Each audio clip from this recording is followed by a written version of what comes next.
getting down to right now. All right, let's get into this one. Bertrand Joseph Perret is playing against Andrew Abela, and we're underway. Hired Poisoner. A lot of death touch in this format, by the way. Yeah, I like that they did that. It's kind of a way to make a card like Dazzling Lights go from unplayable to really good in some decks. Okay, but I'm gonna offer a counter argument because I agree with you. I think that's cool that it opens up some other cards that you actually might play that you wouldn't normally. But boy, if you're Golgari or you're Celestia, like the fact that there's 2 common death touchers that people play a lot, and there's even an uncommon death toucher as well, it's really annoying. You're like, I made this stupid Siege Worm, and they traded it for their 1-drop. Yeah, I got him for some damage, but I thought I was supposed to make, World Soul Colossus, and that was supposed to be sweet. And they're like, hi, I'm Hired Poisoner. Yeah, I think the format's also very new, so people haven't really figured out what to do in these situations quite yet. Ooh. Oh, that's nasty. Whisper Agent just stepping on the cat after it brought him such a beautiful lizard. Really unkind. Yeah, not the end of the world. You're losing a 1/2 that had already replaced itself in terms of it wasn't cards. Your cat, you can say that. Yeah, I mean, it is just cruel, though. It is. But Whisper Agent, what do we expect, right? Yeah. Sneaky. By the way, nice basics, Bertrand. Looking beautiful there. Old school. Looks like Andrew betas. also brought his own basics. He did. Went with the white border versions. I've never done that before. Brought my own basics. Oh, I always do. You get used to it. The other thing you get used to is not having to go up to the land station and elbow somebody out of the way to go find exactly 6 pictures of the exact. You just don't have to deal with any of that. Oh, I don't worry about pictures. Oh, buddy. Don't worry about pictures. It matters. Aesthetics, design. If my opponent is using mental energy to count how many of each picture of each basic land I have, I'll count that as a win for me. I like that.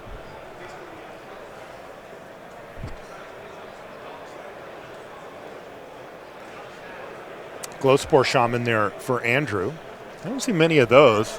Oh, no, Fine Broker hits the bin. That's a nice one. Did he put a land back on top? He did. He's been stuck on 3 for a bit here. Okay. Played a Centipede after having played a Stray.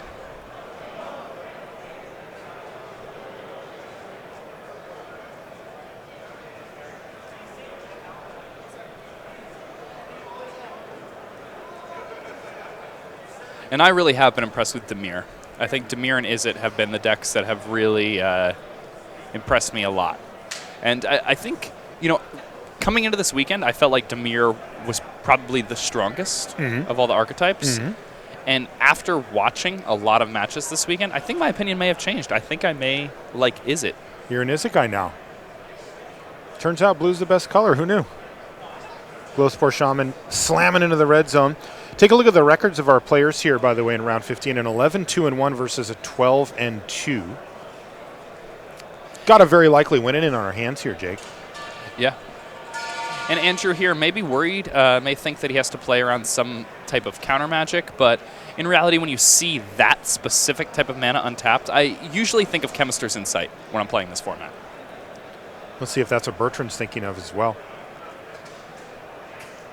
Iron Shell Beetle there for Andrew.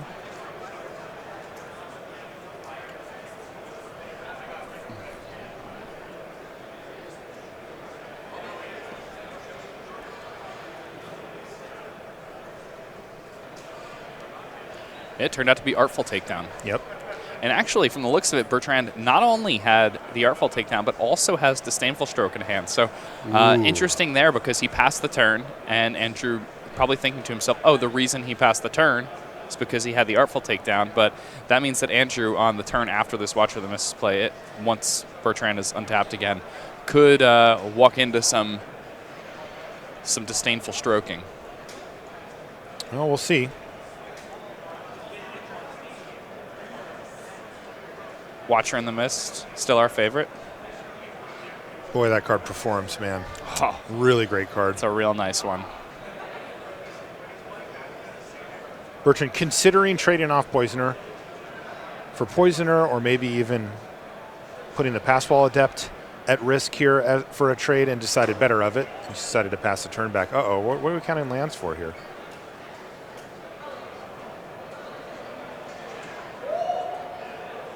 He's on 5.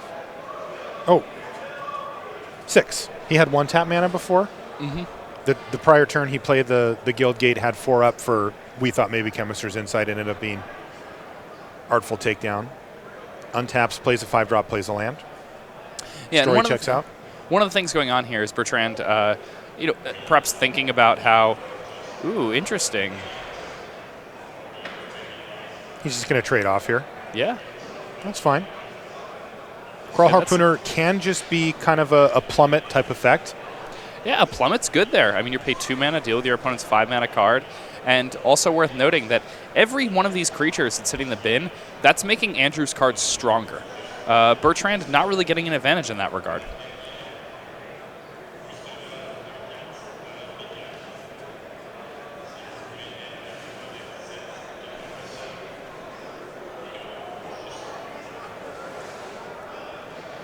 Ooh, another Generous Stray.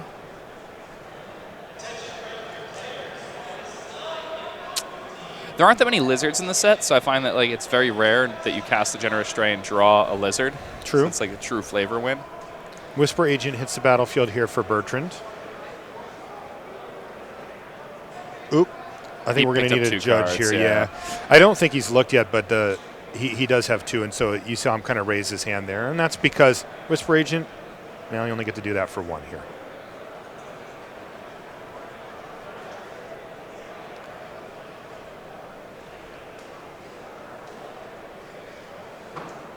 Yeah, one thing about playing Dimir in live play, you need to be really, really careful about how many cards you're picking up, putting down.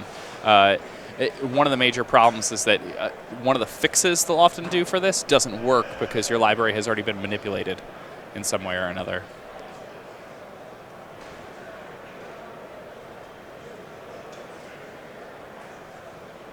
Though it's not like Scry where there are necessarily cards at the bottom.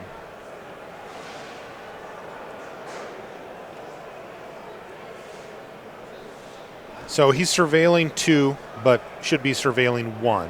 Though it's unclear, at least to me, whether he's actually looked at the cards, rearranged their order, done any of the actual active surveilling. He may have just simply picked up 2 and then said, oh, whoops, I picked up 2, and then said, Judge, what do I do if I've picked up 2 cards?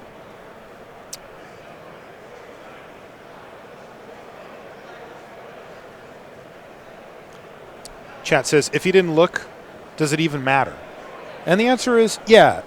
The question is, if he didn't look, then no, it wouldn't. He could just simply put them back. But both players, the judge, need to know that he didn't look, and that's really hard to determine because you can look very quickly. So usually the fixes will assume that the player has seen the cards, even if, they very well may not have.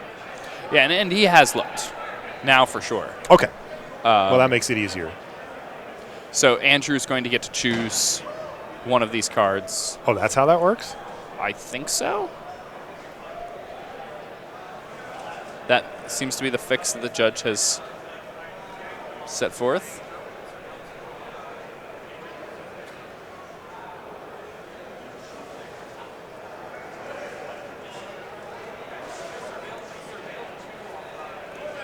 Okay, all right, so it's an interesting fix.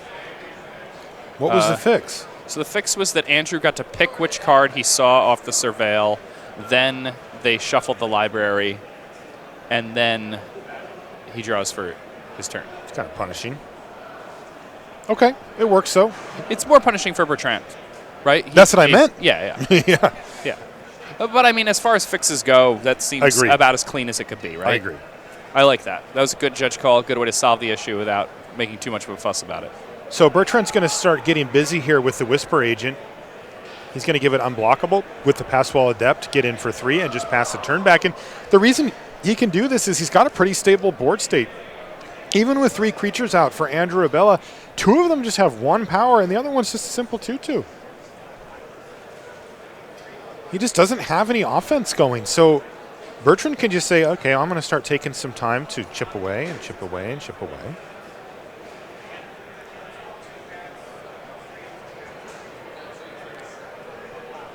Right. So Okay, it sounds like we've got our top 8 announcement about to go on over the loudspeakers here.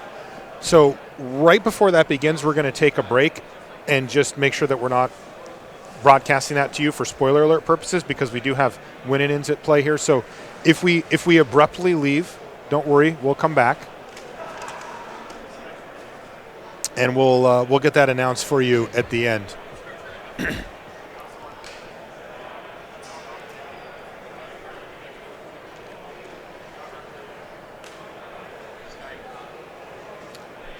Okay, they're coming in just about 10 seconds here. They're going to start announcing it as the players trade off their boards. Again, we're going to just be disappearing for just a moment. So why don't we go ahead and pause right now.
All right, welcome back here. We survived the announcement. And Jake and I made sure to talk to each other the whole time so that we didn't hear it, because I don't want to know the answer to these. Oh, wow. Feinbroker gets countered by Disdainful Stroke. A great target for that counterspell there from Bertrand. And Disdainful Stroke, boy, has that card been performing. Yeah, it's been excellent every time we've been watching it. Another thing for those viewers at home who have been watching all this weekend, when you're seeing which cards are, well then... Molderhold. That's big. Yeah, gets to reanimate a land too. Value. Okay, well, all of a sudden, Bertrand's the one who's behind here. It's just one simple, huge creature, and it's just swung everything right in Andrew Avella's favor. I got to say, I really like the position that Bertrand is in, but it's kind of dissipated on him a little here. Yeah, he's found himself in a situation where, you know, he has to hope the top of his library is kinder to him than the top of Andrew's library. And this happens in games of Magic, and there's still plenty of maneuvering to be had.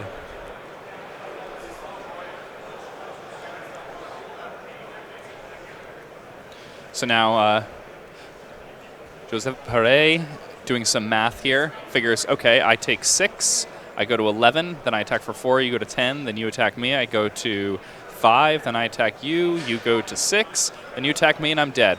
So that means that I have to block. Just some simple race math. Ooh, Bartizan Bats. Okay, well, Bertrand's going to buy himself some time here and try to find an answer using unexplained disappearance, though it was very much explained. Bertrand did it. And he ended up surveilling away an island.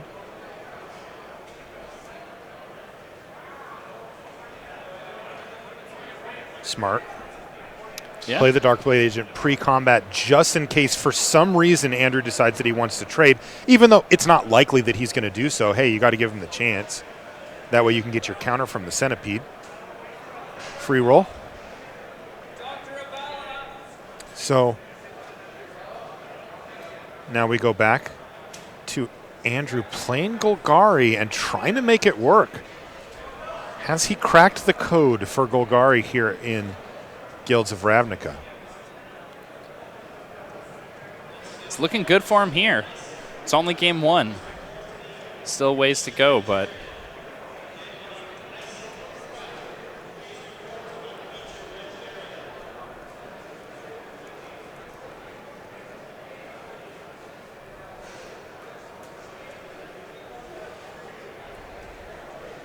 wow, so Bertrand now just 2 lands in hand. Looks like he's in chump block mode. Oh. Is this 3/2/2 vigilance creatures coming in here? It is, and that means that even after a chump block, Bertrand only going to be left with at 2 life. Yep, you're right. Oh, make it 0. Let's upgrade that. Yeah. Okay, so that's Andrew Abella winning game number 1. He does have to finish resolving his spell, but it left Bertrand with no board state and lethal up. So game number 1 goes to Andrew Abella. And that means that we're going to look at this swamp fight. Same artwork, just different border, that's it. Thoughtbound Phantasm, good start here for Bertrand Joseph Foray. I'd also like to point out that Andrew that game, he played against Hired Poisoner. He played against a lot of inexpensive interaction. He's playing this Golgari deck, and he won.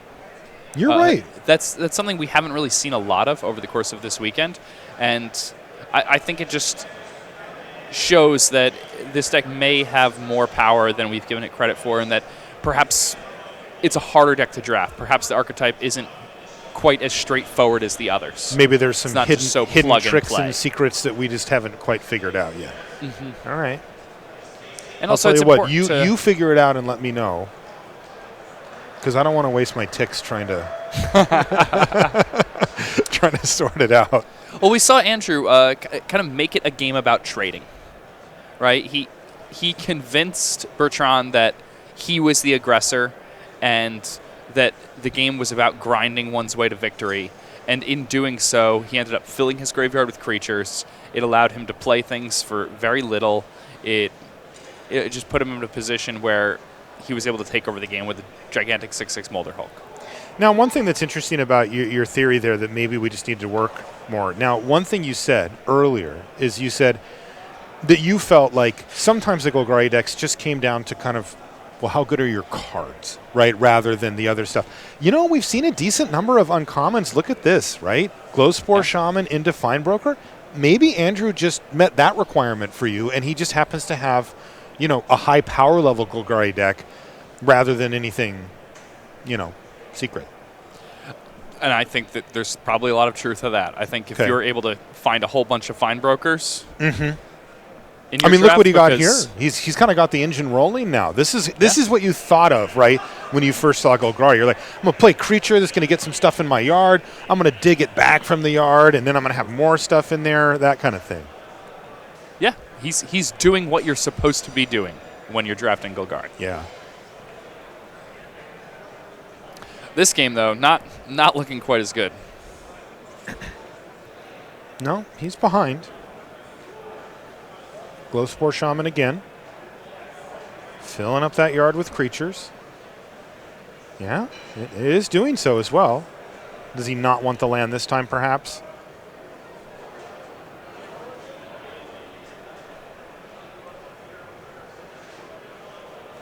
Yeah, he's thinking about it.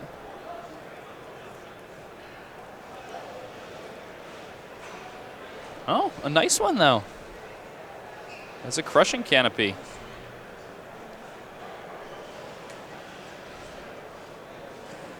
A good clean answer to Watcher in the Mist. Excuse me. And this Finebroker getting to attack here. Offering up that double block where he would just be trading the Finebroker with the Phantasm. But Bertrand says, no. No, I will not. And it makes sense. He doesn't need to do a whole lot more work to get that Phantasm up to a 4/4. In fact, he may be able to do so at instant speed. There's an obvious block here. That rat jumping in front of the Shaman just seems too good to be true. It does. So he's just going to do that.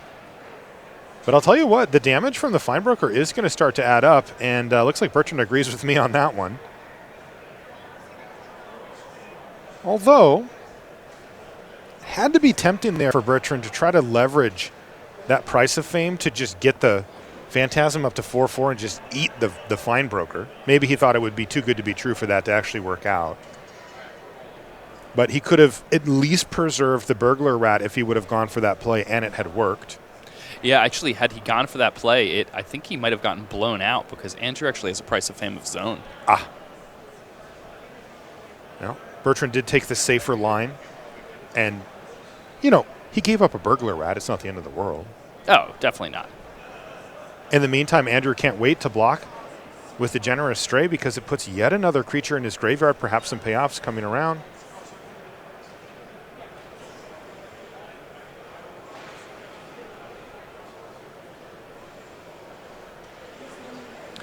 There we are. Deadly Visit. Oof. And Disdainful Stroke continuing to just be awesome. Cracking in for 8 here.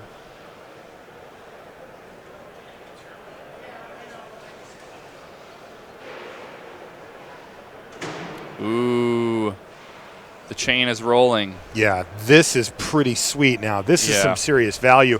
Again, it does require you getting pretty nice stuff, but look what he's doing here. Andrew Abella is kind of working it. The Golgari plan seems to be very much in play here. This is what I thought of when I first saw, you know, the first cards that I saw from the set. I was like, oh, this looks like it could be cool.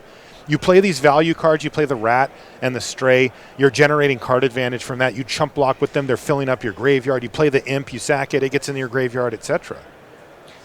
Yeah, now Andrew can be, really, really frivolous with these Feinbrokers because he wants to set up like that Feinbroker loop, if you will.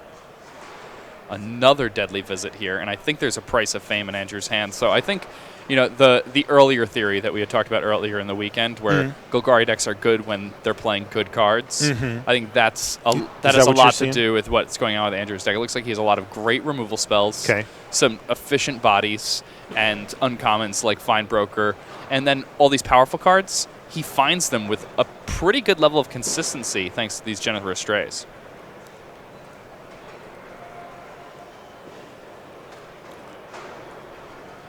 So, Andrew, happy to trade that Feinbroker there. And the reason why, he's just going to Feinbroker back that Feinbroker. I mean, this loop is very difficult for Bertrand. It can block indefinitely, but he's just slamming him in there.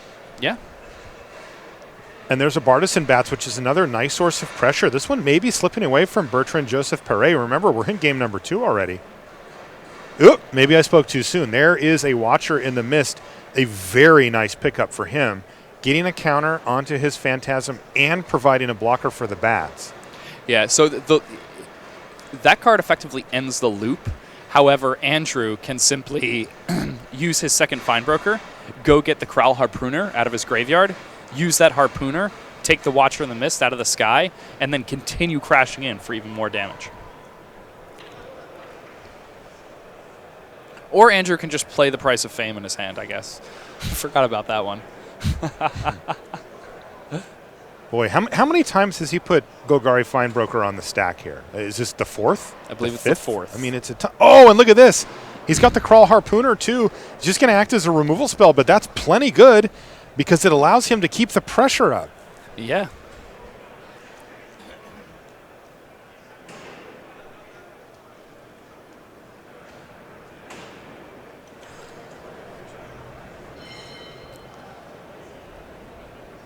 Still has this hard removal spell in the form of the Price of Fame in his hand. Yeah, boy, being able to maneuver to this board state while maintaining that card in your hand is really nice. Yeah, Andrew played well.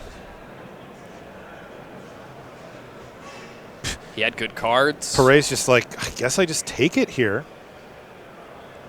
Is there anything he can do at this point?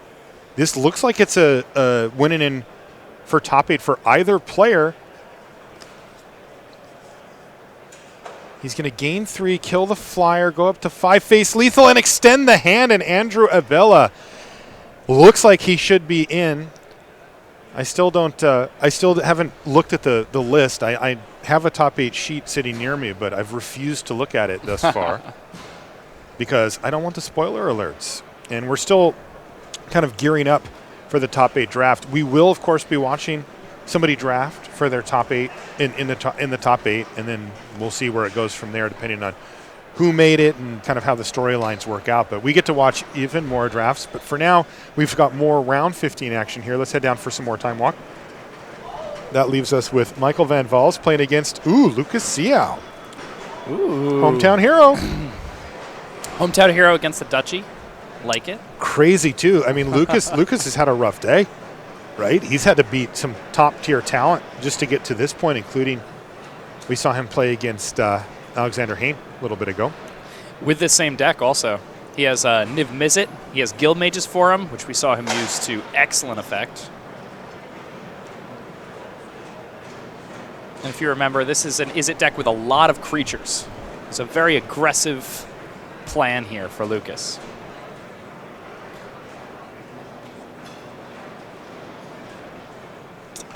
A lonely Wojek bodyguard and an Okrun assassin on the other side for Michael now.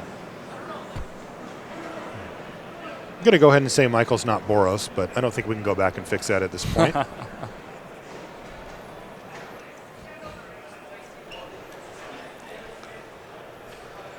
Yeah, seems unlikely that Okrun Assassin makes the Burrows list. We have also yet to see a red or white mana source outside of that game. Maybe it's just not Boros. Yeah, not Burrows. I think that's what it what was meant there. And look at this.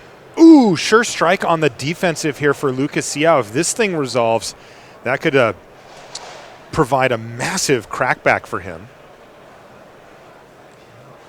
Well, it looks like we went from wrong to nothing on the deck description. That happens. We also know that Lucas is just Izzet. We've watched him play with this deck already. Ooh, Underrealm Lich? Yeah, this is the first time we've seen this on camera. The only other one we saw was Surveilled Away, remember? It was super sad face, but it went away because the player needed to find lands and couldn't do it. But Underrealm Lich is kind of cool. I'd be interested to see what Lucas has here. Deal with this one. Huh? It's a pretty nice answer. Capture Sphere. Though to be fair, it does not stop its static ability. Yeah, says, Michael's going to keep... Yeah, I'll read it just because we don't have the card up. It says, if you would draw a card, instead look at the top 3 cards of your library, then put 1 in your hand and the rest into your graveyard.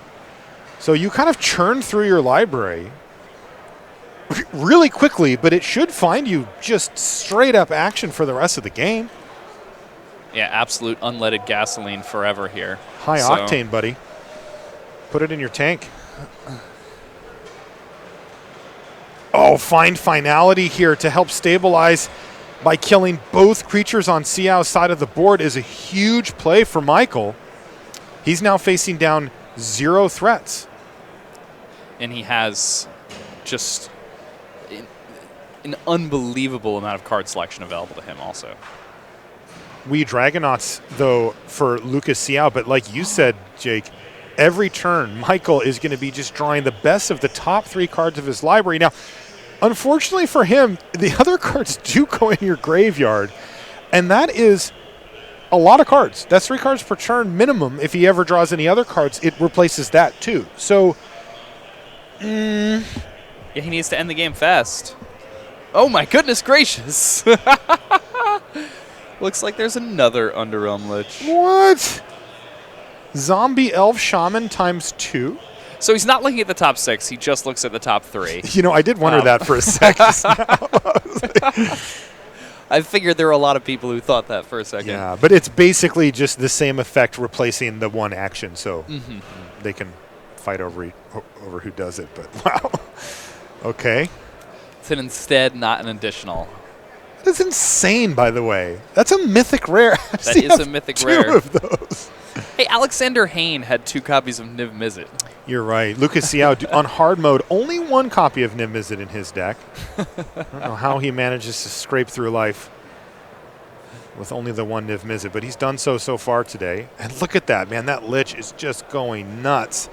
2 islands hits the board, and a spell goes into hand.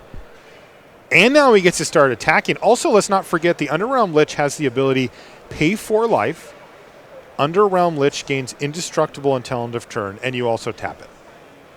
Dimir Spybug doesn't look great here. It's just a 1/1, but boy, if he gets a counter or 2 on it, that is the type of card that can give him the clock he needs to kind of outrace his own Underrealm Lich here.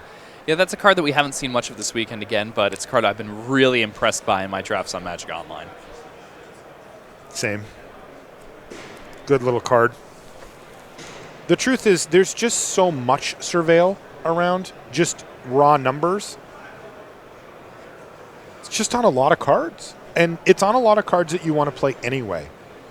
So that Spybug just routinely gets up to 2/2, 3/3, 4/4 over the course of a game that you didn't even have to build specifically to it. Ooh. He's got a split card. Looks like it's a status statue. Okay, and he can cast it. Cast statue if he wants. Darkblade Agent hits the bin. He'd rather just have the removal spell. I think he probably correctly has recognized that either he loses the game because Lucas plays some big bomb, or he gets, we call it cheesed out by the wee Dragonauts. Like Lucas casts 4 spells in a turn, and it's like, whoop, gotcha. Lucas could just also have enough means of defense to deck Michael.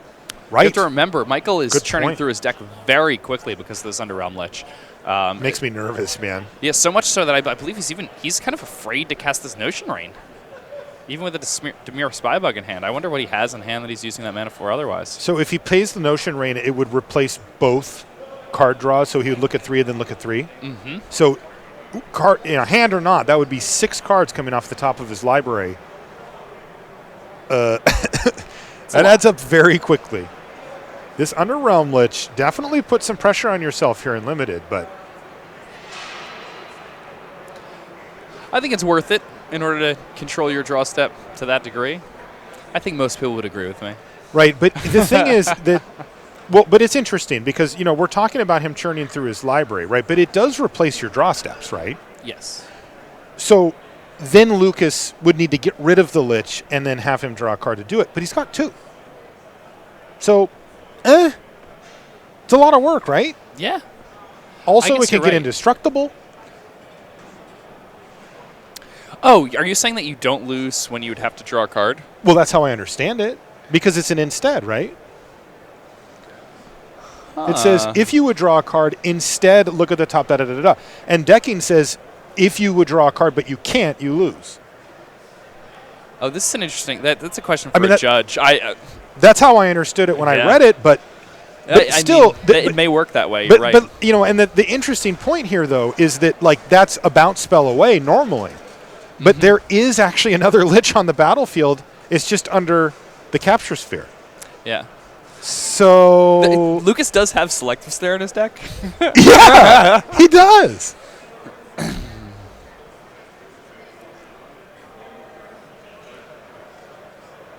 Huh. What a weird game. This is a weird game. Now, alternatively, if Michael just simply kills Lucas before any of this is relevant, that is also an option. And when you're finding as much gasoline as Michael is, it's very possible. And in fact, with that removal spell, he has the lethal attack. So we're going to go into game number 2. These players are playing for top 8. They're both sitting at 12-2. Lucas Xiao now up against it. He's seen some of the raw power that Michael's brought to the table, and Lucas now needs to win back-to-back games to find himself in the top 8 here at his home GP-ish. But this is a reasonable curve. I mean, Halberdier's a little embarrassing, but it does have 3 power, and there's nothing on the other side, so, it's doing its thing. does what it does. And this is what Lucas wants. Like last game, Lucas didn't have a 2-drop. We've seen Lucas play before. He has a lot of creatures in his deck. This is that 2-3 combo for Lucas. He's very good at protecting that 2-3 and forcing through 20 points of damage.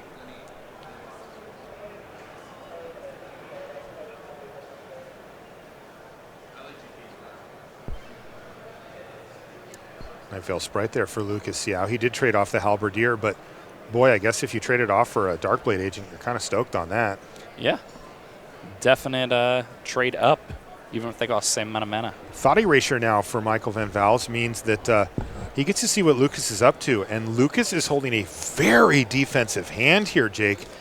He's got Disdainful Stroke, a pair of Capture Sphere, and he also has an Izzet Locket. But I'll tell you what, if he can't maintain the threats on the battlefield, he could make this game go a little bit longer, or quite a bit longer, but he's going to need to find something to kind of make it work. Michael's going to get aggressive here and take away his Locket. He must think that this game's going to go for a while. Nightveil Sprite, of course, helping it out. Yeah, that leads me to believe that Michael definitely has a pretty defensive hand as well.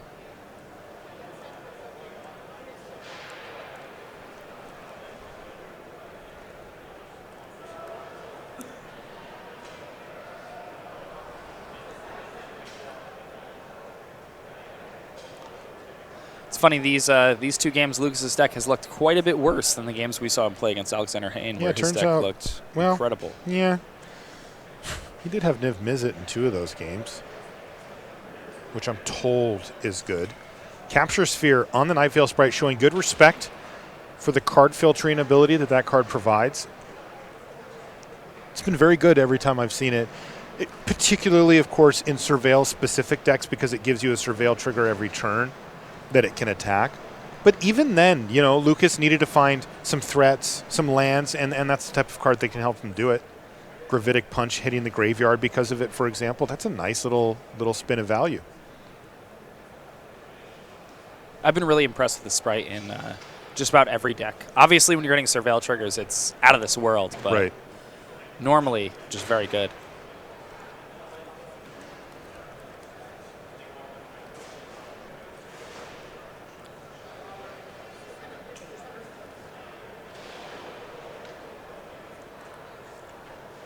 Electromancer continuing to peck away here.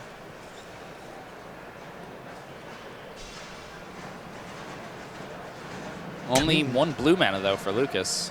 Yeah, and losing the Izzet Locket to Michael. Whoa! Is that a Dream Eater? Mythic City here from Michael Van Vals. Wow, he really did get hooked up, didn't he? Dang. Hey there. Dream Eater has the words Surveil 4 on it. Unfortunately for Michael, Lucas says, I'll just tap a blue and counter it, thanks. Yeah. He did consider Mythic Rare. He did consider not doing it, but that card's just too powerful to leave on the battlefield. And look at this, Nightveil Predator. Wow, Michael's deck is insane. Michael's deck is insane.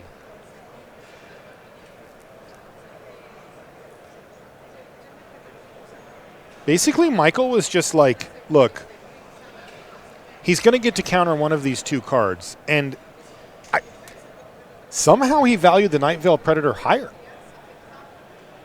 I mean, he knew about the Disdainful Stroke, right? He saw it with the Thought Erasure. I believe he has Find Finality left in hand here. So he can make this. Oh, my God. He's just going to find. He's just going to find. Yeah. Yeah, he could have done that just to kill the Electromancer, but look how good this is. This is way better. Yeah. Now he gets to have additional threats in hand. Yeah, that's just incredible. Surveilling. Yeah, and he just must have known, hey, I just got to work through the Disdainful Stroke.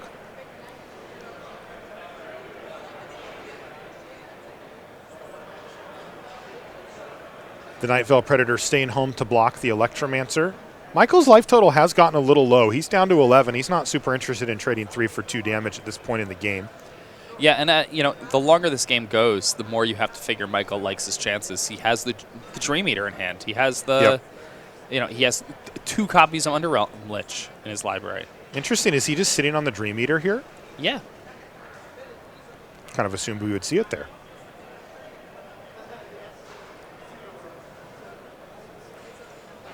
Looks like Lucas wanted to get a quick read on exactly what it does. It has the word Surveil 4 on it.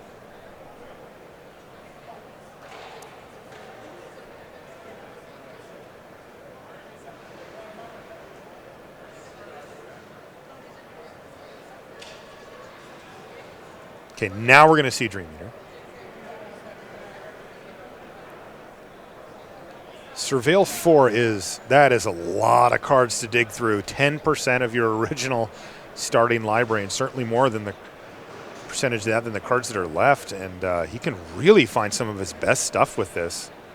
Yeah, now something else that's really interesting here is that this trigger, the bounce something trigger, is delayed. It happens when you scry. So you get to look at all those top cards before you have to decide which thing you want to bounce. So you can look at those top 4 cards, be like, oh, well, now I know that I'll be able to deal with X and Y, so I'm going to bounce Z, as opposed to having to decide which one you're going to bounce before you look at those top 4 cards. So it's one of those reflexive triggers. Yeah. Reduces the feel bad.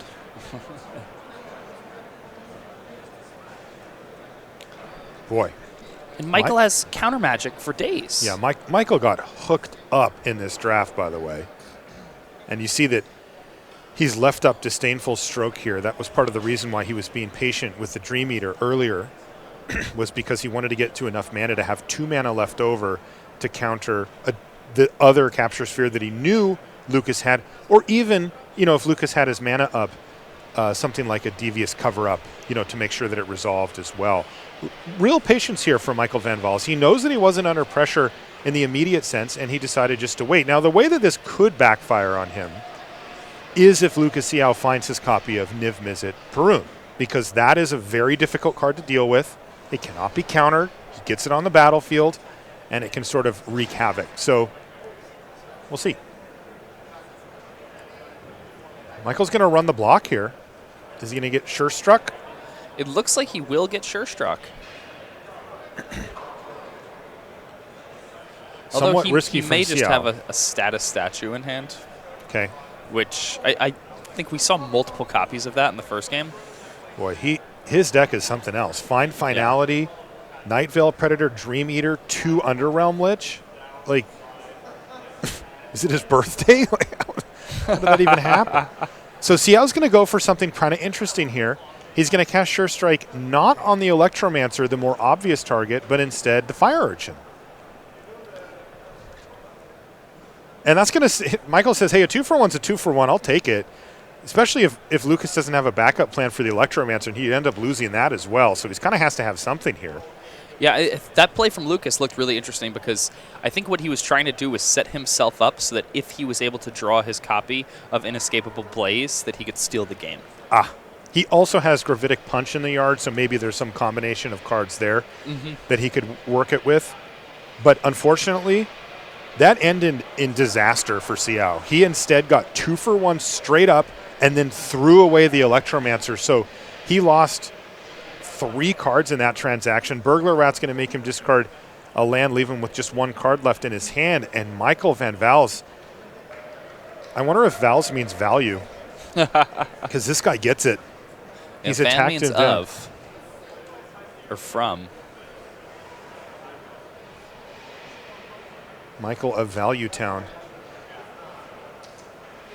And look at this. Dazzling Lights to take that Gravitic Punch down a notch. Yes, suddenly that Gravitic Punch is just 1 to the dome. Yeah, and I think that what you said is completely true here, by the way. Inescapable Blaze is definitely the card that both players have on their mind.